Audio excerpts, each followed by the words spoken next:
이스라엘에 의한 북한 폭격 가능성이 점차 높아질 것으로 보입니다. 이에 주된 이유는 이스라엘이 과거 핵 개발을 추진하려던 이란의 핵시설을 폭격한 징후에 비해 현재 북한이 이스라엘의 안보에 더 큰 위기를 초래하고 있기 때문입니다. 하마스 헤즈몰라, 시리아의 공격 대부분이 북한에서 수입된 무기를 촬영하고 있음이 밝혀지면서 이스라엘은 심각한 위기에 직면하고 있습니다. 하마스 간의 전쟁이 이스라엘과 북한 간의 충돌로 확대될 가능성이 커지고 있습니다. 북한이 제작한 $600 가치의 로켓이 이스라엘의 최첨단 방어 시스템을 마비시켰다는 보고가 있습니다. 현재 상황에서 보아 하마스와 헤즈볼라가 이스라엘을 공격하는 것이 실제로는 북한에 의해 주도되었다는 이스라엘의 판단으로 보입니다. 이스라엘의 모사드 당국이 하마스로부터 한글 표기된 무기를 노획했습니다. 북한의 땅굴 파기 기법과 패러글라이딩 침투 기법이 도입됨에 따라 이스라엘과 북한 간의 직접적인 충돌 가능성이 증가하고 있습니다. 첫 번째, 북한의 하마스 지원에 대한 구체적인 증거. 영국 텔레그래프는 2014년 7월 26일에 하마스가 이스라엘을 공격하기 위해 북한 및 레바논의 무역 회사를 통해 수천만 달러 규모의 교역을 했다는 정황을 보도했습니다. 그러나 2023년 이스라엘과 하마스 간의 전쟁에서 직접적으로 북한 무기가 크게 조명돼 있습니다. 이는 북한이 이스라엘의 안보에 위협을 가하고 있음을 시사합니다. 또한 2021년 이스라엘 안보연구기관 알마 연구교육센터의 보고서에서는 헤즈몰라가 북한의 무기 수출 회사인 조선광업개발무역회사로부터 땅굴 자재와 기술을 공급 비났다는 사실을 발표했습니다. 이 기술이 현재 이스라엘에 대한 공격에 사용되고 있습니다. 더욱이 군사 전문기들은 2021년부터 하마스 무장 세력이 F-7 로켓 추진 수류탄과 물새두 대전차 유도미사일 ATGM을 사용하고 있다고 지적했습니다. 북한과 팔레스타인 하마스 간의 언절, 고리가 구체적으로 확인되고 있음에도 불구하고 북한 당국은 지난 10월 13일 조선 중앙텔레비전을 통해 하마스의 북한 무기 시용을 가짜뉴스로 일축하였습니다. 그러나 2023년 하마스 소탐 작전을 통해 그 증기가 명백하게 드러났습니다. 두 번째, 이스라엘군의 국경을 초월한 타격 작전 및 한국 인원 확충 배경. 이스라엘은 최근 철의 김 작전과 국외 대상에 대한 공격을 감행하고 있습니다. 특히 하마스를 지원하는 북한에 대한 직접적인 공격 가능성이 부각되고 있습니다. 하마스의 지원 기반으로 알려진 근기 체력을 타격하는 작전을 진행 중이며 최근 시리아의 공항을 공습함으로써 국경을 초월한 작전을 감행하고 있습니다. 하마스의 배후에는 북한, 이란, 러시아 등의 국가가 있으며 이들로부터의 무기 공급이 확인되고 있습니다. 이러한 배경 속에서 이스라엘은 북한과의 연계를 의심하며 한국어 구사 능력을 가진 인원을 대대적으로 모집하고 있습니다. 특히 이스라엘군에서는 한국어를 알아들을 수 있는 청년들을 모집하여 국경감찰대에서 모니터링 요원으로 활용하고 있습니다. 최근에는 이스라엘의 한인 동포 이유정 씨가 2022년 5월 이스라엘 독립 74주년 기념식에서 이스라엘군의 최고 군인 대상을 수상한 것이 대표적인 사례입니다. 특히 눈길을 끄는 점은 이스라엘과 하마스, 시리아, 헤즈몰라 간의 전투에서 한국어가 들려온다는 것으로 북한 요원들이 여러 국가와의 협력을 통해 이스라엘에 대한 작전을 가속화하고 있음을 시사합니다. 무엇보다 주목할 점은 이스라엘이 다양한 인종적 배경을 가진 사람들을 치룡한 활동을 수행할 수 있는 능력을 가지고 있다는 것입니다. 특히 동양인 외모의 이스라엘인 지원을 활용해 대북 공작을 수행할 가능성이 있습니다.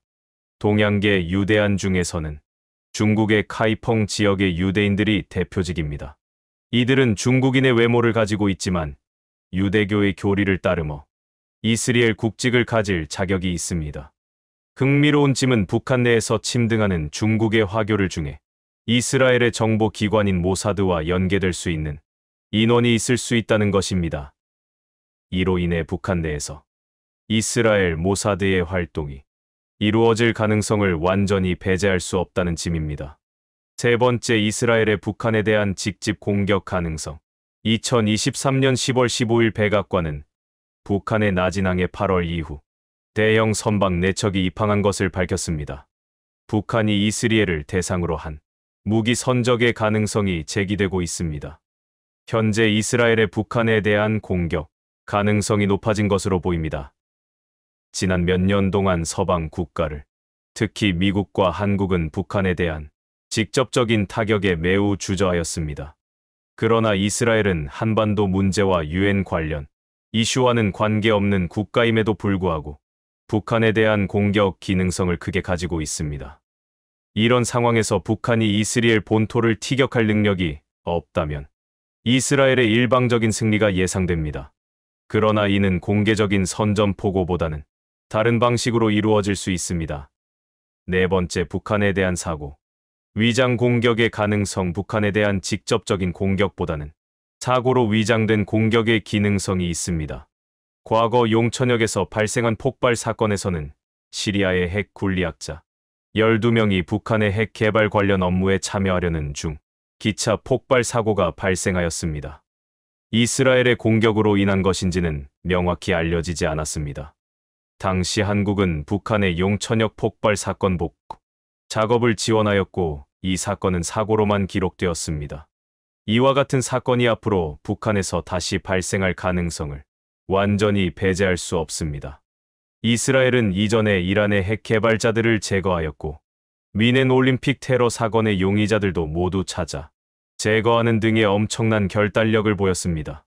따라서 북한의 지도부를 대상으로 한 공격의 가능성도 고려할 수 있습니다.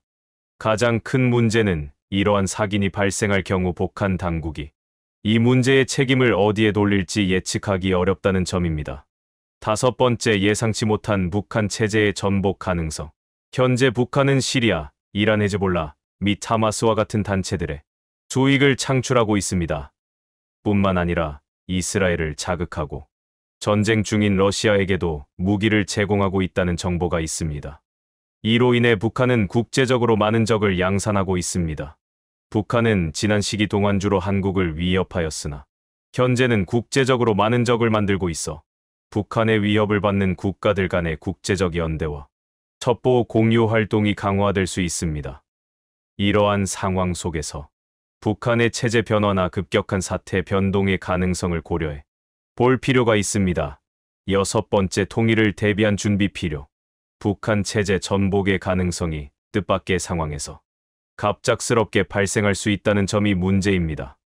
이는 이스라엘과의 적대 관계 및 러시아에 무기를 제공함으로써 우크라이나, 동유럽, 나토 국가들과의 적대 관계가 강화되고 있기 때문에 북한 정권의 붕괴를 바라고 있는 제3자의 국가들이 점점 늘어나고 있다는 것입니다.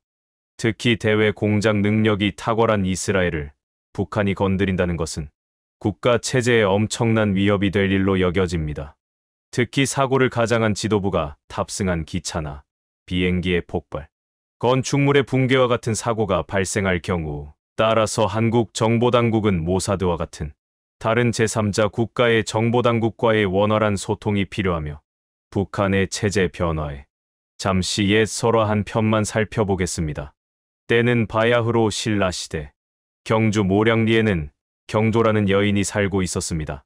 그녀에게는 아들이 하나 있었는데 큰 머리에 평평한 이마가 꼭 큰 성천처럼 생겨 대성다창기라 이름 지었죠.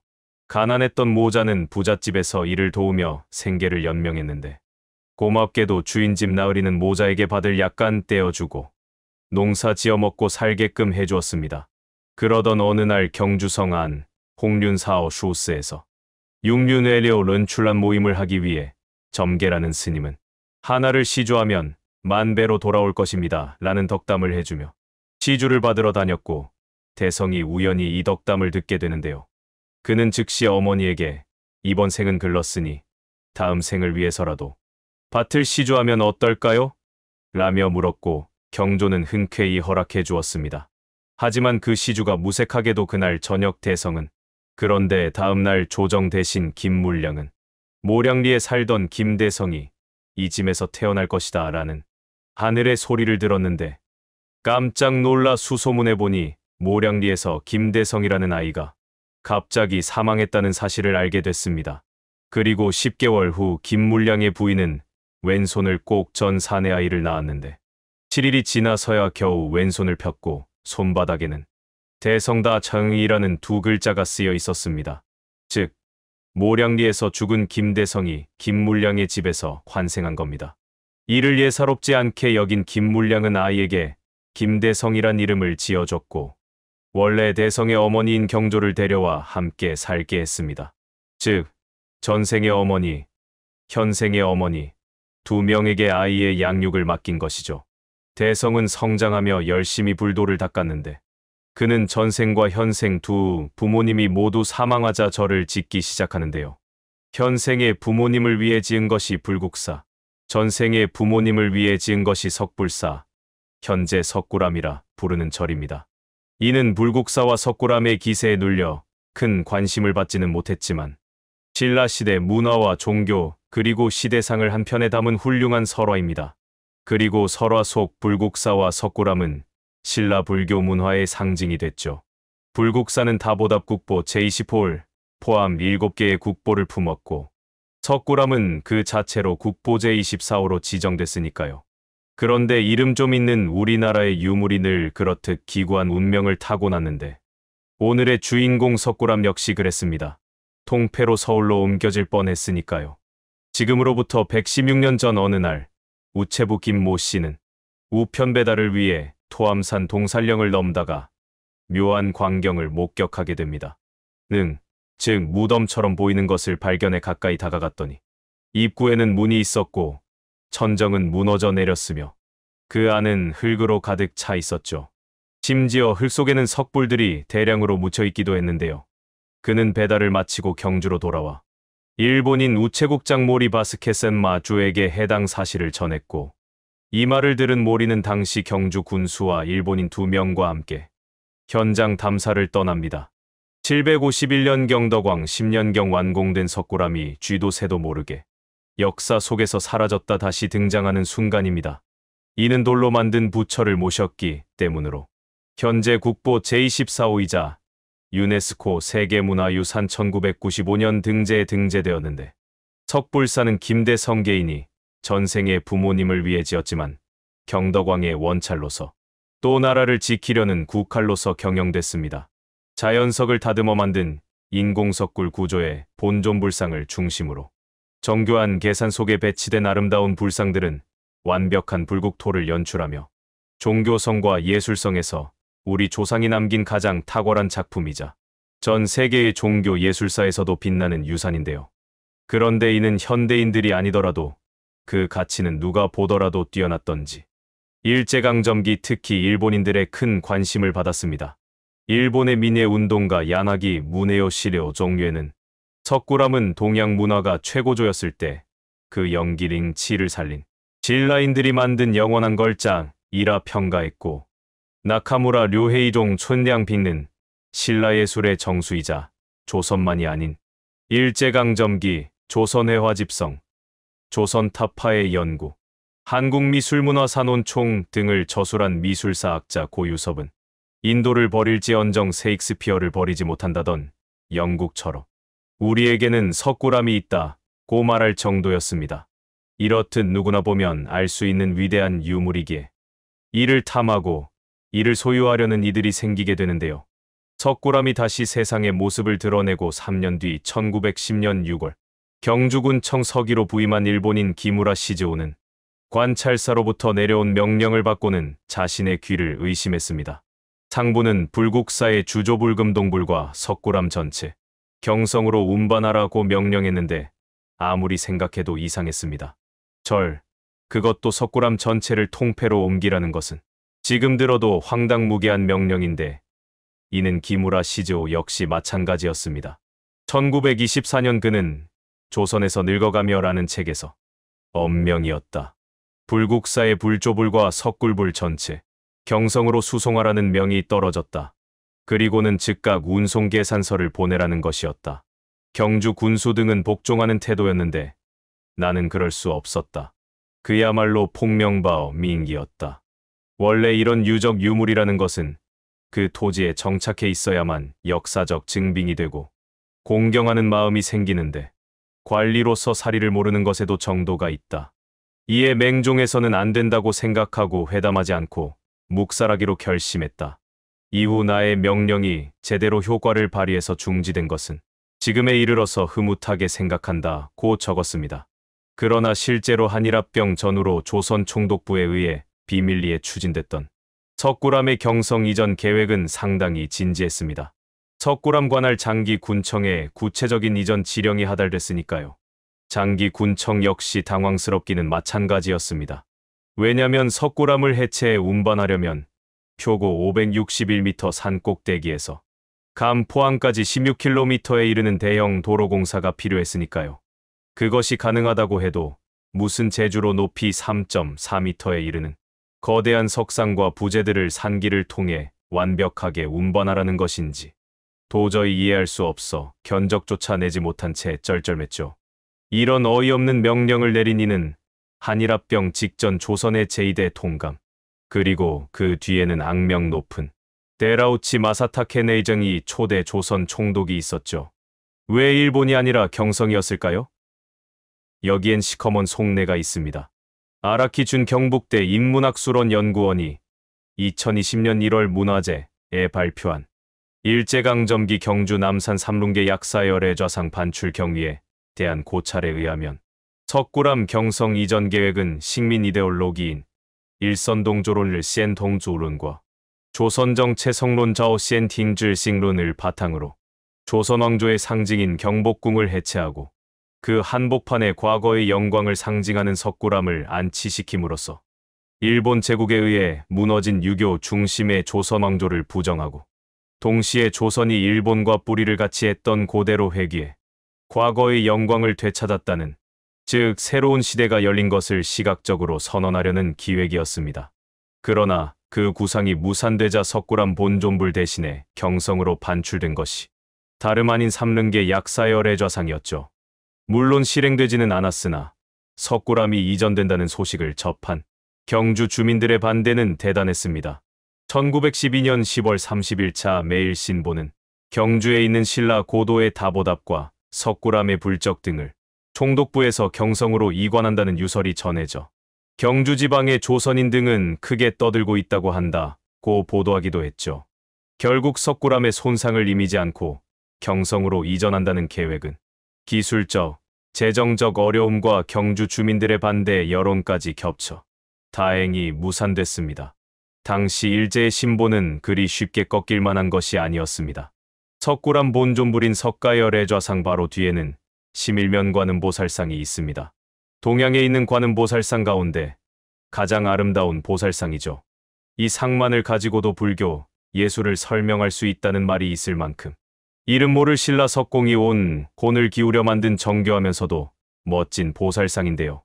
원래 이 심일면 관음보살상 앞에는 아름다운 5층 대리석 소탑이 있었습니다. 일제시대 경주박물관장을 지낸 모로가 데루오가 쓴 경주의 신라시대 유적에 대하여 라는 글에는 이와 관련해 이런 대목이 나옵니다. 석굴암 11면 관음상 앞에 아름다운 대리석 소탑이 있었는데 메이지 41년에 매우 고귀한 모 고관이 순시한 후 행방을 감춘 것은 지금 생각해도 애석하기 그지없다라고 말이죠. 여기에서 모로가가 말한 모 고관은 소네 아라스케 통감을 말합니다. 일본 민의 운동가 야나기 무네요시도 1919년 석불사의 조각에 대하여라는 글에서 목격자의 수레를 빌면 11면 관음 앞에 작고 우수한 5층 석탑 하나가 안치돼 있었다고 한다. 그것을 소네 통감이 가져갔다고 말하고 있으나 정말인지는 알 수 없다며 1967년 한국에서 발간된 석굴암 수리공사 보고서에도 대리석 5층 탑을 일본으로 가져간 것은 소네 통감이라고 쓰여 있으나 아직도 5층 소탑은 행방이 묘연한 상태입니다.